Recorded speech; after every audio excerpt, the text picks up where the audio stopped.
The entire first season, the Lauren Agee case, Breathe, is being heard today on Lauren's 28th birthday, August 19, 2021. Lauren is celebrating her birthday in heaven. Our thoughts are with Lauren and Sherry. The Lauren Agee case was hastily closed by authorities, but many questions remain. Come behind the curtain with private investigator Sheila Wysocki as she uncovers the truth about what happened to Lauren. This is Without Warning. Warning: the following episode contains details about sexual violence and elements that are graphic in nature.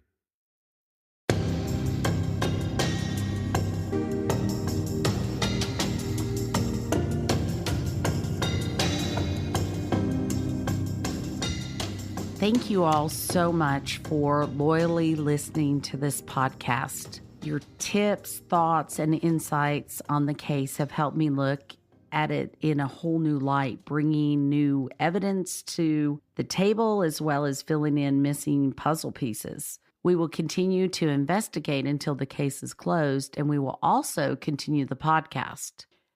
With that, though, there will be times that we need to take a break because I am a full-time private investigator working on cases.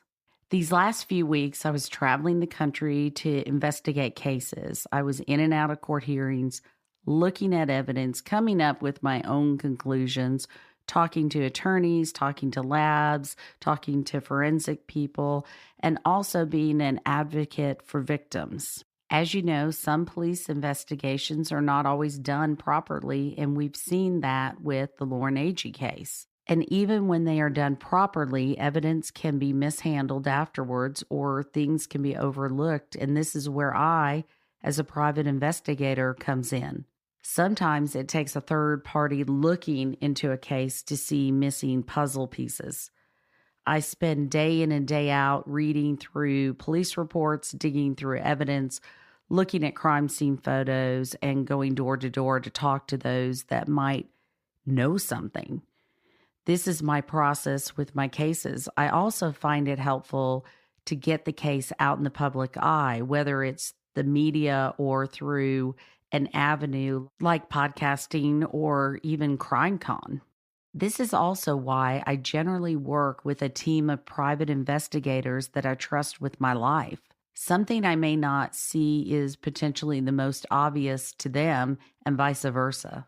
I have a group of 7 private investigators that I work with, and when I bring them a problem within minutes, because we're so diverse and we see things so differently, they come up with a solution. The 7 investigators that I handpicked because of their integrity and their intelligence on my cases and in my professional career are people that I also have a blast with. And we came together after CrimeCon and decided to do a podcast called Broke, Busted, and Disgusted: The Life of American PIs. We don't always see eye to eye, but overall, we're all looking for the same thing, the truth. In every single one of my cases, that's all I'm looking for. That's why I want you, the listeners, involved. The more you all are involved, the better off it is for this victim, Lauren Agee. It is imperative that people get involved and look at these cases. I have been overwhelmed and impressed with what I'm getting. Over the next couple of months, I will be fully dedicated to my investigative work, which will unfortunately mean larger breaks in between episode releases. I hope you will be patient with me and continue to follow this case, as I know you loyally will. Thank you again for all your hard work with this case, especially my Patreon members who have had extra insight with this case and are constantly sending me their thoughts and ideas as to what could have happened. Now, if you recall, in the last episode, we revealed there was a 5th person on the cliff camping with Lauren, Hannah, Aaron, and Chris that weekend. His name is Brix Gambrell. When I first started investigating this case, I had no idea Brix even existed. It wasn't until much later into the investigation that I realized who he was and that the other three had never mentioned his name or his whereabouts that weekend. This was extremely perplexing to me and immediately raised a red flag in my mind. After interviewing several people, I discovered that Brix had gone to high school with Lauren and Hannah. According to Lauren's mom, Sherry, Lauren never hung out with Brix in her high school years. Brix was friends with Aaron, which is why he was there that weekend. Not sure if y'all caught it, but in the first episode, we mentioned his name because he helped Aaron set up the campsite. What we know now is alarming. You are going to hear more from Chris Stout's deposition. Listen carefully to what he says. When you arrived with your boat at the marina, did you see Mr. Lilly? Yes. Okay. Was he with anyone at that time? Yes, that's where I met Brix. Okay. Okay, so there was a group so far of yourself, Aaron, Brix, Hannah, and Lauren, correct? Yes. Was there anybody else who was with you in that group? Not that I remember. Okay. When you got to the bar that night, did you see other people? Yes, nobody that I knew, but there was plenty of people at the bar. Did you socialize with other people at the bar, or mostly just stick to that group of five? Mostly just stuck to the group, but I socialized with everybody. Okay. Where, if anywhere, did you go after leaving Fish Lips? Probably back to we went back to the campsite. Okay. How did you get up to the top? I took the canoe and all the way to the backside and went up the road all the way to the campsite. And did all five of you go up to the campsite that night?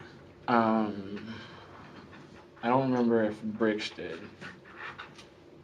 I know Hannah and Aaron,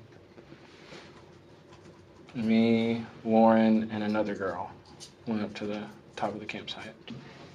The night, Saturday night, when was the last time you saw Brix? At the bar. Okay, what was he doing at the bar? Socializing with everybody. Do you know where and when he was spending the night that night? No. Now, the night before, he had spent the night where? On Friday night? I don't know. I believe he stayed with Callie in a car, so. Callie in Callie's car? Yes. Okay. Let's ask that. Where was 𝐂𝐒 those two nights, Friday night and Saturday night? She was at the bar, I believe. Okay. Do you know where she spent the night, those two nights, Friday night and Saturday night? In her car. Okay. That I know of. I don't. And why do you believe that Brix was with Callie? Because they said they were together. They said they were together? Do you know whether or not Brix spent the night on a houseboat? No. Okay. And did you ever see Brix on the cliff or on the campsite on Saturday night? No, not after the bar. Okay. About how long did the group stay at Fish Lips, the bar, that night? Several hours. We ended up going to the bathroom at one point in time, and I lost the group. So it was towards the end of the night. I lost the group, and I went off and found other people to talk to. Okay. And then I went looking for everybody. I couldn't find everybody, so I went to a houseboat, which was across from my boat, which we had talked to earlier. There's some people that were cool. I ended up falling asleep on their houseboat, waiting on everybody else. Okay. About what time was that? I couldn't tell you. So when It was night. Did you wake up? Yes, Aaron and then woke me up, Okay. and then we went back to the campsite. Okay. So had Aaron and Brix and Lauren, had they been staying? They had not gone to the campsite while you were sleeping? I don't know. Okay. So they found you somehow. Yes. And who specifically was it who found you? I was right there at the dock. They could all see me. But I mean, who is they all? Aaron, Hannah, and Lauren, I believe. Okay. Now that first night, did Brix spend the night on the campsite? I can't recall. Okay. You said that I think. I don't think he did. Okay. And so that second night when you were found by. The group. The group included Brix or didn't include Brix? No, did not include Brix. Okay. And so the two girls and Aaron, they found you. Yes. And where did you all go after that?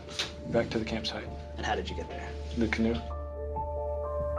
Join us on Patreon if you want to look behind the curtain and see what really happens in investigations.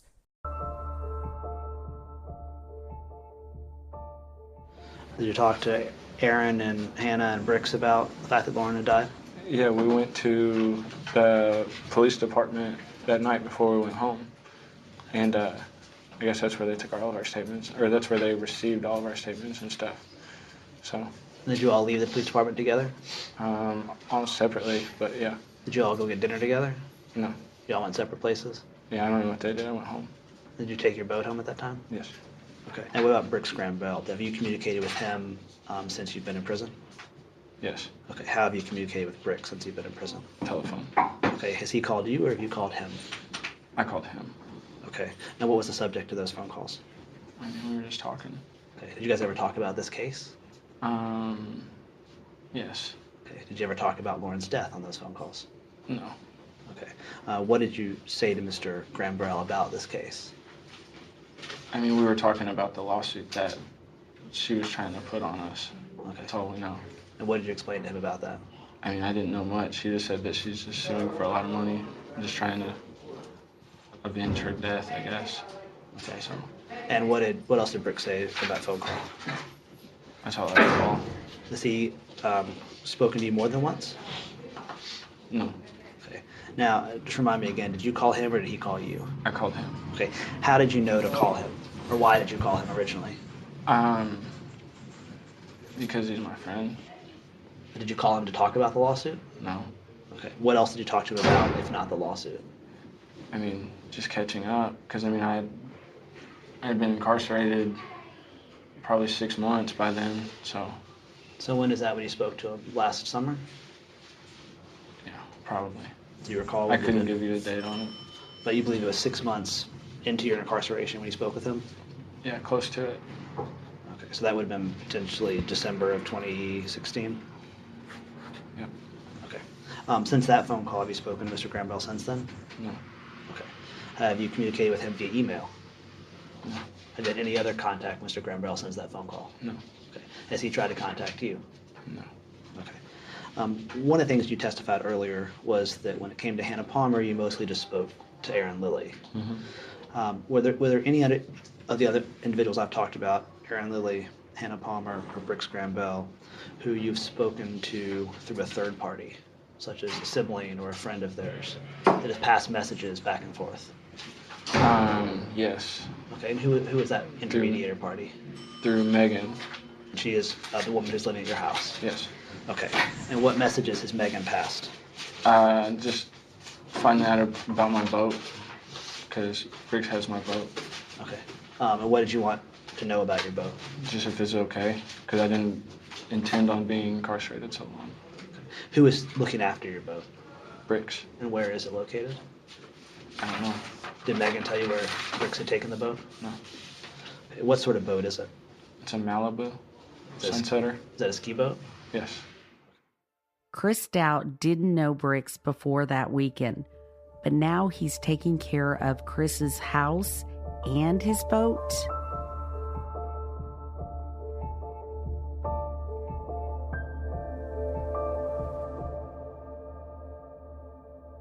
A few weeks ago, we received another anonymous tip. During my conversation with this person, they mentioned that they had a casual conversation with one of the campers. Listen to what they told me. I don't really know where to start because there's so much I want to talk about, but I guess I'll start with me and Chris. Yeah, we have been friends for a very long time. We rode motorcycles together and a lot of stuff. And basically I asked him like what happened because all my friends are telling me. I didn't really know Lauren. I knew of her. But all this stuff I'm hearing, and so I asked him. We were alone, and I asked him like straight up, like dude, it's just me and you. What happened? And his version that he told me, I have not heard on one video that I've watched it, and I've watched almost all of them on YouTube. His version is basically the same as most of them, but he says that when they went to sleep and woke up, that she was gone or whatever, that they thought that she had went back to her ex-boyfriend, that she had gotten into an argument with him and his new girlfriend at the bar, and they were like, oh, she must have left and went back because they got in a big fight, and she tried to leave and go home, but we took her keys and hid them behind a tree. Say that again. They what with the keys? They hid them behind a tree so she couldn't get them and leave. Because she was drunk. But then he gets to tell me about this Brix kid that I haven't heard anything about yet. I've recognized his face from school because I went to Hendersonville High School. I recognize him, but I don't think I've ever really met him. But Chris tells me that the guy like gave him like really big, like I guess the silly word I can only think of, the heebie-jeebies, and like scared him. And basically what he told me is that he thinks that Brix killed her, and somehow Aaron saw it or was walked up on it happening or something, and the Brix kid scared Aaron into shutting up, basically. And then he ran off to the Bahamas right after that happened. Right. I don't know if any of that's true, like as far as the running off or anything like that. I don't know anything about this. Right. And so then he basically was like, I understand why her mom is doing this, but she's like ruining my life, and I didn't do anything wrong. He was like, yes, her daughter was drunk and died, but he was like, I didn't do anything. So he didn't feel like he should go forward with what he thought? That's what I asked him. I was like, well, what's going on with the investigation or whatever? Well, because he said, all right, I'm sorry, let me back up a little bit. He said that, they thought she ran off. But then, I don't know why he would come back and tell me that the Brix kid gave him the heebie-jeebies. Right. Like, I don't understand. I guess because he said once they found the body and they thought she fell off, he tells me that he thought that maybe he would have done something like that. It just struck me as really odd. I've been thinking about this for a long time. The case got closed, and I didn't know what to do after that. Sure. So yeah, that's about the extent of our conversation. He really didn't want to talk about it. When I asked him at first, it was kind of like I caught him off guard because me and him joke around and play. And when I asked him about something serious, he was kind of like a deer in headlights. At first, he was going to change the subject. Kind of, it seemed like he was kind of trying to like steer away. He was like, oh, it was just kind of an accident, and he was being real vague. And I was like, no, what happened, though? Like, what really happened? You were there. And then that's when we started talking about it. But as far as Chris's character goes, I could never see him doing something to harm her.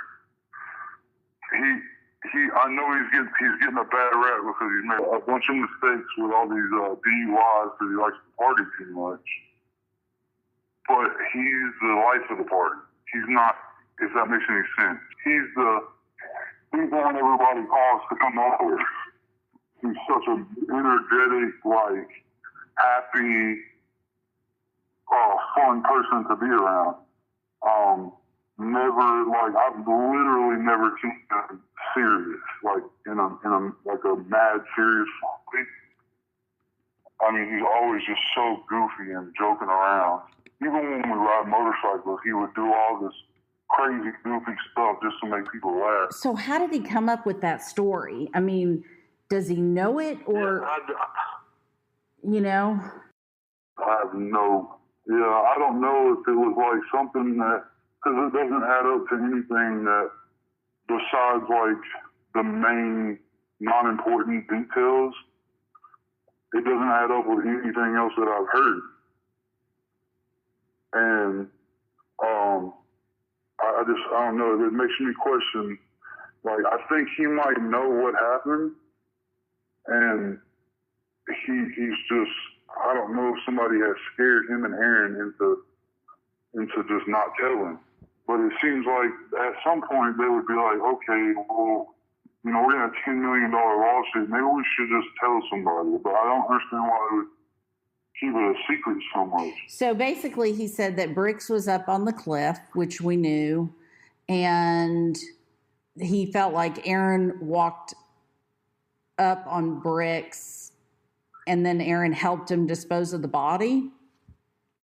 I have no idea. He just said that it seems like he knows that he did something to her, and Aaron knew what happened. That was like his quote unquote theory about it, I guess. Yeah, that's what he made it sound like. He didn't know for sure, but if something happened to her and she really didn't fall off, this would be his guess. Brix gave him the heebie-jeebies. Yeah, he said he didn't like him. He said he was just a weird, like, stone kind of person that he could see hurting somebody, but... So, yeah, the fingers are definitely being pointed at Chris. Definitely. That's coming not from us. That's coming from different people. He literally forwarded me to think that, or to find out if he really did something. I just don't see him doing anything on purpose. Do you think he'd cover up something? I think that he might be bullied into not telling something because he's out of fear. Because he's not a fighter. You've seen him. He's a little bitty guy. And I've never known him to get any sort of confrontation. He's always been one, like, if a confrontation has happened, he's gone because he doesn't want to be around it or deal with it. And as far as the I don't know how to put it like lightly, but obviously it kind of seems like somebody may have tried to take advantage of her sexually or something like that before hurting her. In my opinion, I don't know if I'm way off wrong, but that I definitely wouldn't believe because that man has women chasing him all over town. And I don't see why he would risk his freedom and stuff like that. And he just doesn't strike me as a person that would do that. Like I said, with the comment he said to the cop about the gun, like, that sounds like something Chris would say. There's something off the wall, sarcastic, trying to be funny, not being serious. Like, I don't know. I've known him a whole long time, like his whole life. Now, what about the drugs? They said they were doing drugs up there. Would you see him doing drugs? I believe that. Oh, okay. Now, did you know his girlfriend, 𝐂𝐒 Smith? Chris's? Yes. No, ma'am. Around the time that happened, we kind of got a little distant from each other because I lost my motorcycle, and so I quit riding. Right. I really believe that it was, I honestly, well, I mean, you know more than I do. I don't think that this is just a coincidence or accident, I should say. I think something happened to her, and I think that it was, like Chris said, either that Brix kid that just disappeared, I guess. I don't know if anybody even really talked to him or not. Or Aaron. But you don't think Chris? No, I don't see it. I don't see why he would do something like that. So he did not want to talk to you about that night. He just basically said a couple of things and then he was done. Yeah, it was definitely sounded rehearsed. Now I don't know if it was rehearsed just by him or if somebody like told him what to say. Like, you know, with Aaron telling him to shut up every time he tried to talk around the police. Yeah. I don't know. That kind of starts making me believe that Aaron had some kind of control over this kid.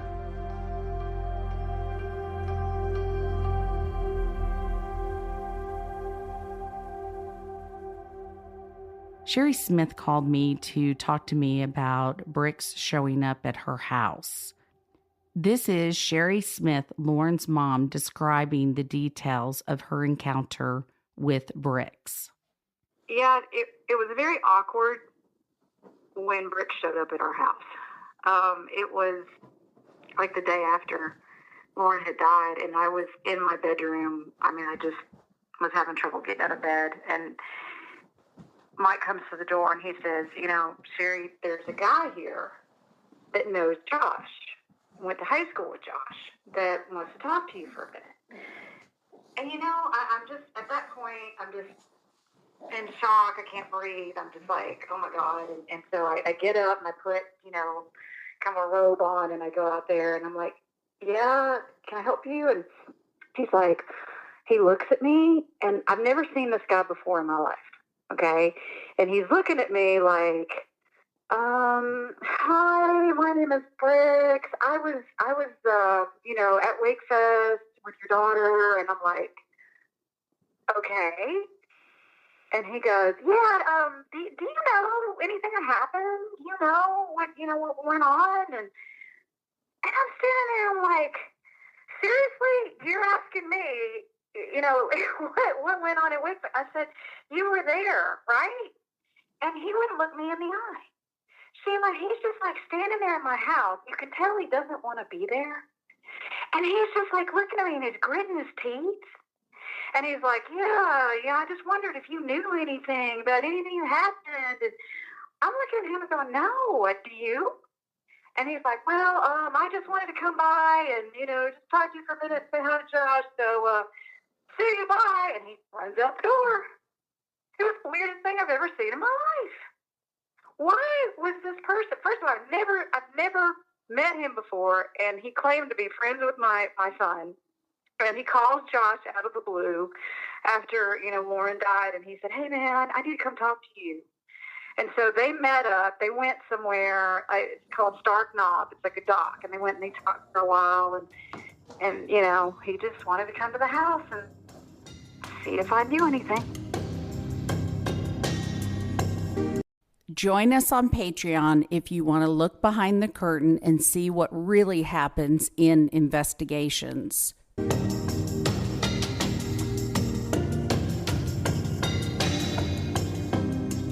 Lauren's family gives their full permission for any and all details to be shared in hope that the truth will come out.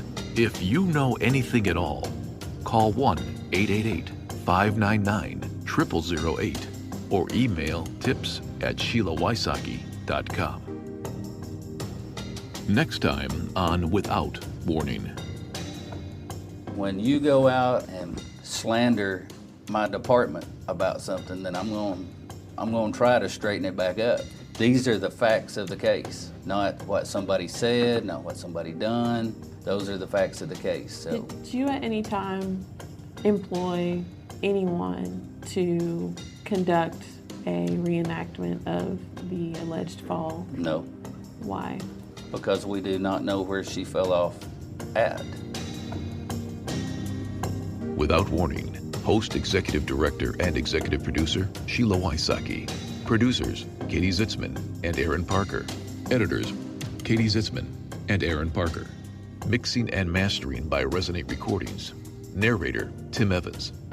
Thank you for listening to Without Warning. Make sure you subscribe to the podcast and leave us a quick review to help others discover it too. If you or someone you know something about this case or the people involved, you can submit tips by emailing tips@SheilaWysocki.com.